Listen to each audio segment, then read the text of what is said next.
Hello friends, मैं advocate आसमा। आज आपको मैं legal rights of married women के बारे में बताऊंगी। एक शादीशुदा औरत को क्या राइट्स, हक और अधिकार है, तो उसे वो मालूम होना बहुत ज़रूरी है। अगर उसको उसके हक और अधिकार पता होंगे तो उसके लिए खड़ी होंगी और लड़ेंगी।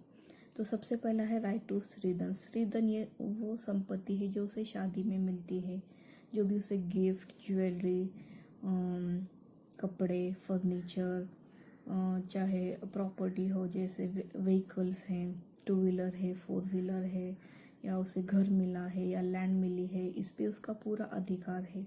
अगर कोई उसका ये अधिकार, हक छीनता है तो वो कंप्लेंट कर सकती है। सेकंड है right to live with dignity and self respect.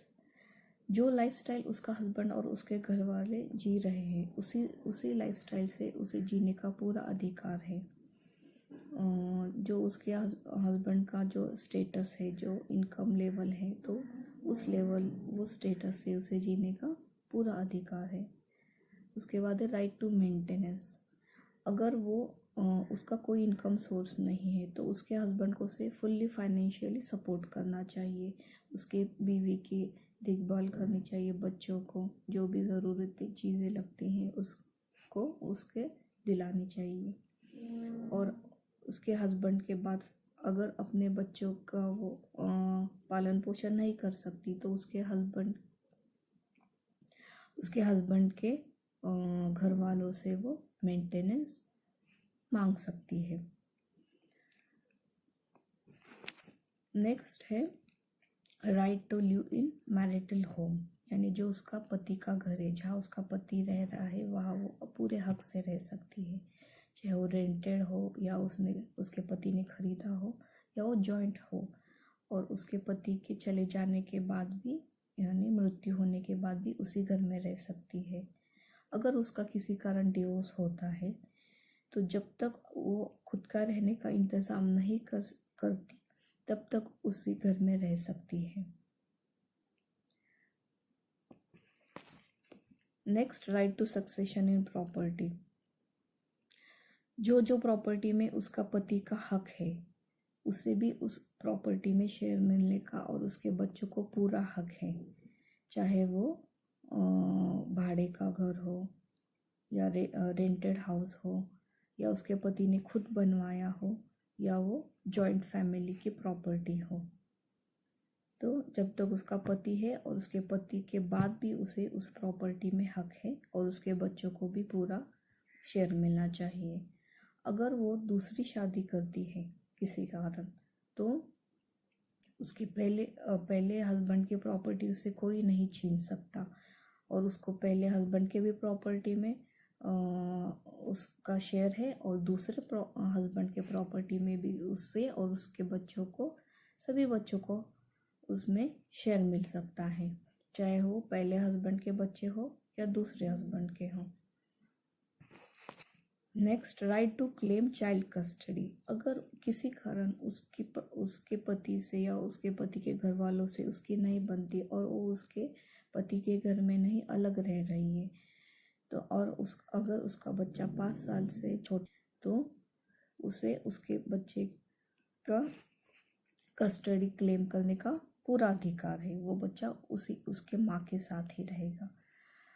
उसके बाद है राइट टू बॉडी, और राइट टू एबॉर्शन भी कह सकते हैं।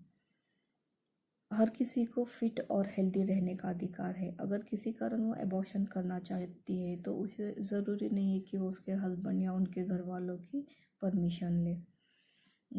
तो वो अपने मर्जी से 24 वीक्स से पहले एबॉर्शन कर सकती है। और स्पेशल केस में जहाँ उसके हेल्थ को, उसको लाइफ कुछ डेंजर है, हानि हो सकती है, तो वो 24 वीक्स के बाद भी कोर्ट का परमिशन लेके एबॉर्शन कर सकती है।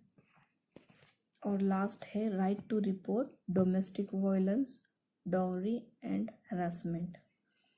अगर उसके साथ उसका पति या उसके पति के घर वाले हिंसा कर रहे हैं, मारपीट कर रहे हैं, कैसे भी फिजिकल, इमोशनल, सेक्सुअल, इकोनॉमिकल जो भी उसको तकलीफ़ दे रहे हैं तो वो दहेज के लिए उसको हैरेस कर रहे हैं तो वो कंप्लेंट कर सकती है अंडर सेक्शन 498 ऑफ आईपीसी। और अगर डाउरी के लिए उसे हैरेस कर रहे हैं तो section 304B of dowry prohibition act 1961। और लास्ट है राइट टू डिवोर्स।